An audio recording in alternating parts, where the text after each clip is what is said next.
এই যে আন্দোলন থেকে আমরা দেখলাম বিভিন্ন দাবি উঠেছে, পুলিশ মন্ত্রীর মানে পুলিশ কমিশনারের পদত্যাগ থেকে শুরু করে ইত্যাদি ইত্যাদি। মাঝে আমরা দেখছিলাম মুখ্যমন্ত্রীর পদত্যাগের দাবিও উঠছিল, কিন্তু কোথাও গিয়ে সেটা দেবে গেল। কিন্তু মূল যে ইস্যু স্বাস্থ্যক্ষেত্রে দুর্নীতি, জুনিয়র ডাক্তাররা তারা আন্দোলন করলেন, তারাও বললেন ঘুঘুর বাসা। তাহলে স্বাস্থ্যমন্ত্রীর পদত্যাগের দাবিটা সেটা জোরালো কেন হলো না, কি মনে হয় আপনার? দেখুন, স্বাস্থ্যমন্ত্রী শুধু নয়, তিনি স্বাস্থ্যমন্ত্রী, তিনি পুলিশ মন্ত্রী এবং একই ব্যক্তি হচ্ছেন সে মুখ্যমন্ত্রীও বটে। আমি অনেক আগে থেকেই বলে আসছি যে এই ভদ্রমহিলার অনেক দিন আগেই জেল যাওয়া উচিত ছিল, এবং এই ভদ্রমহিলা যদি সঠিক সময়ে জেল যাত্রা ঘটতো তাহলে কিন্তু অনেকে রক্ষা পেয়ে যেতেন। বিশেষ করে এই ধরুন, আপনি যদি একটা উদাহরণ বলেন তাহলে আমি বলবো যে আরজি করের এই কাণ্ড হয়তো বা ঘটতো না, মানে তাহলে হয়তো বা সন্দীপ ঘোষেরা মানে ওই প্রিন্সিপাল হিসেবে একদম এবং তার ফলে সাফার করছে আপনার আমার বাড়ির ছেলে মেয়ে সকলেই। ছেলে চাকরি পাচ্ছে না, মেয়েকে থ্রেট কালচারের শিকার হতে হচ্ছে, মেয়েকে বলছে। আমি তো অবাক হয়ে যাচ্ছি যে লব্ধ প্রতিষ্ঠিত অভিনেত্রী, তাকে এইভাবে থ্রেট করছেন। একজন আইনজীবী, মহিলা আইনজীবী, তার নাম্বার ডিস্ট্রিবিউট করে দিচ্ছেন মানে সমাজ মাধ্যমে, এবং সেটা কুৎসিতভাবে। এই সাহসটা আসছে কোথা থেকে? এই সাহসটা আসছে তার কারণ তারা বুঝছেন, দুষ্কৃতীরা বুঝেছেন এই সরকারে আমরা বাহবা পাবো, এরা এমন একটা ল অ্যান্ড অর্ডার সিচুয়েশন করে রেখেছে, পুলিশ কোনো ব্যবস্থা নেবে না এদের বিরুদ্ধে, বিশেষ করে এই যারা সাইবার ক্রাইম করছেন। এবং বলছে পুলিশ লিটারালি বলছে আমি কি করব মানে আপনি ল এনফোর্সিং এজেন্সি, জানেন না কি করতে হবে? এদের টিউটোরিয়াল প্রয়োজন।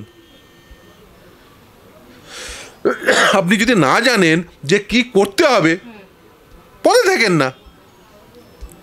যারা জানে কি করতে হবে তাদের পদে রাখুন। তিনি স্পষ্ট বলেছেন যে দোষীদের সঙ্গে কোনো মানে পরিচয় নাই, তিনি চেনেন না, এবং তাদের সঙ্গে মানে বন্ধুও নয় শত্রুও নন। এটা বলার মানেটা তেমনি তো সাংঘাতিক কথা। যিনি প্রশাসক তিনি বলছেন আমি দোষীকে চিনি না, দোষী আমার বন্ধুও নয় শত্রুও নয়। মানে এই অ্যালোপনেস কেন? হোয়াই? কেন দুষ্কৃতীদের প্রতি এত অ্যালোপনেস? কেন এই কথা মুখ্যমন্ত্রী তথা পুলিশ মন্ত্রী কেন বলতে পারবেন না যে এই রাজ্যে যে দুষ্কর্ম করবে তাকে ফল ভোগ করতে হবে? তাদের প্রত্যেককে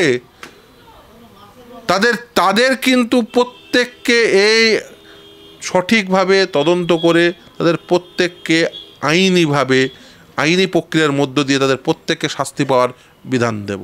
তাদের প্রত্যেককে শাস্তি পেতে হবে। এই কথা কেন মুখ্যমন্ত্রী বলতে পারেন না? তিনি কেন বলবেন যে আমার বন্ধুও নয় শত্রুও নয়, দুষ্কৃতীদের আমি চিনি না? কেউ বলছে না যে সব দুষ্কৃতীকে আপনি চেনেন, কিন্তু আপনার কৃতকর্মের জন্য, আপনার এই কন্ডাক্টের জন্য, আপনার এই জেস্চার পশ্চারের জন্য, আপনার এই ওয়ার্ডিংয়ের জন্য এই দুষ্কৃতীরা বাহবা পেয়ে যাচ্ছে। একজন মুখ্যমন্ত্রী তিনি কখনো বলতে পারেন যে আমি দুষ্কৃতীদের চিনি না, দুষ্কৃতীরা আমার বন্ধুও নয় শত্রুও নয়?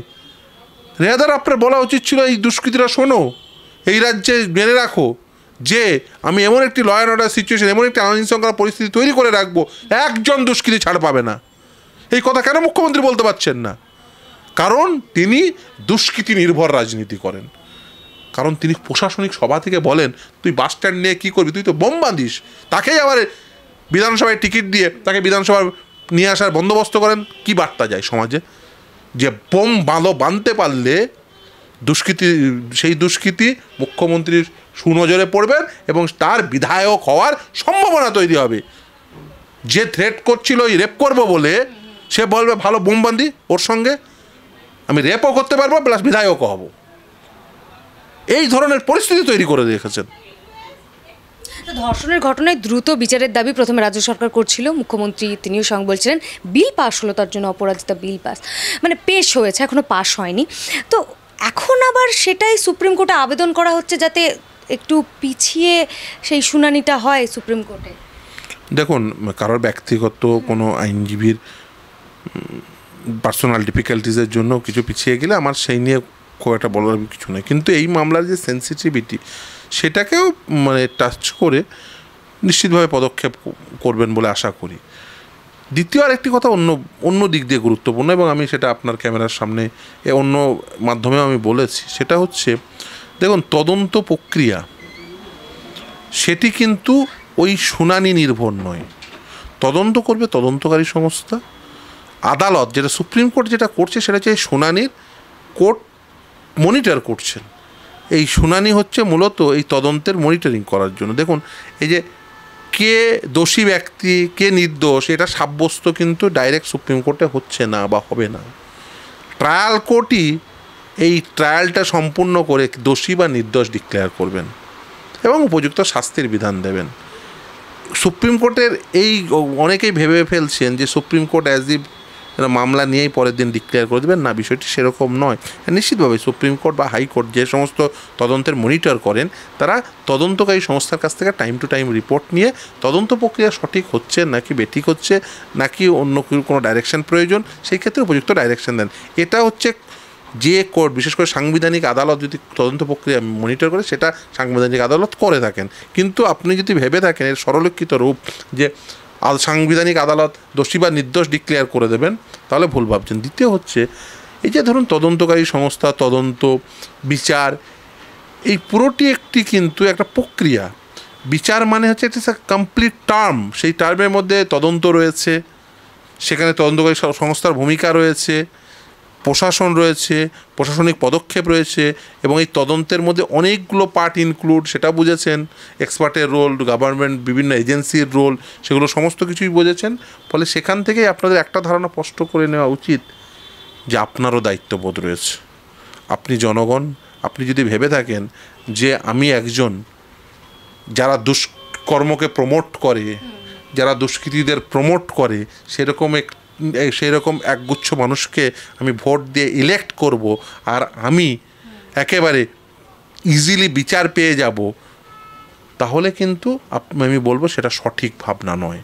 আপনাকে যদি বিচার পেতে হয়, ন্যায্য বিচার পেতে হয়, তাহলে আপনাকেও ন্যায্যতার সঙ্গে, এই লজিক্যাল মাইন্ডের সঙ্গে আপনাকে তাকেই ইলেক্ট করতে হবে যে আপনাকে ওই ন্যায্যতা দেবে।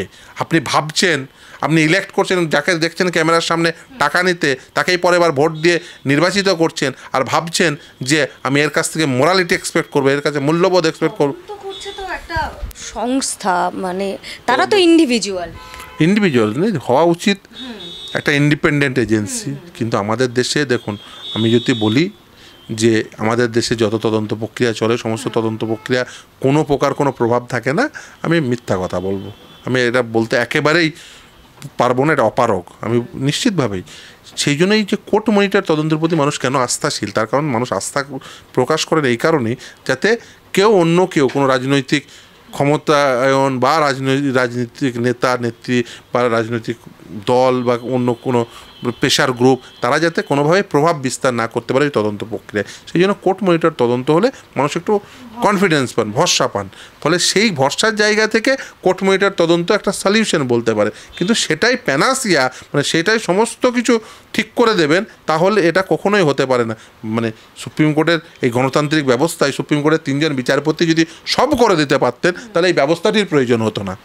অতএব এই ব্যবস্থায় যদি আপনাকে এই ব্যবস্থাটিকে কমপ্লিট যদি করতে চান, অ্যাবসোলিউট জাস্টিস যদি পেতে চান, তাহলে কিন্তু এই ব্যবস্থাটিকেও আপনাকে মাথায় রাখতে হবে এবং ব্যবস্থার প্রতিটি স্তরকে মাথায় রেখে আপনারও যে দায়িত্ব আছে সেই দায়িত্ব পালন করতে হবে। আপনি নির্বাচিত করবেন মমতা বন্দ্যোপাধ্যায়কে, নির্বাচিত করবেন নরেন্দ্র মোদীকে, দিয়ে ভাববেন আপনি বিচার পাবেন সঠিক, দিয়ে আপনার কোনো ভূমিকা নেই তদন্ত, তো আপনারও ভূমিকা আছে।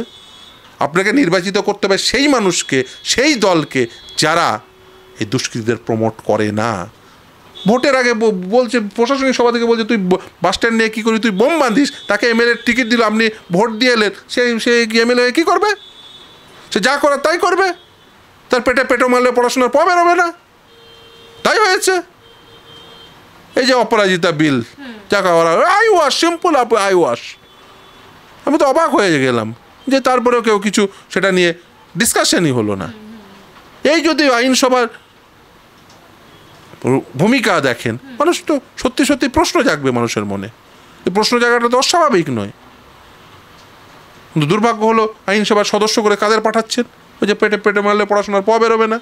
আপনি যাকে বলছেন যে তুই বাস স্ট্যান্ড নিয়ে কী করবি, তুই বোম বাঁধিস, তাকে আপনি ভোট দিয়ে নির্বাচিত করে তাকেই তো পাঠিয়েছেন ওই বিধানসভায়। সে কী করবে? সে যা করে ওই ও চাচা যা কইলো আমারও তাই রইলো, চাচি যা কইলো আমারও তাই রইলো, এই তো বলবে গিয়ে।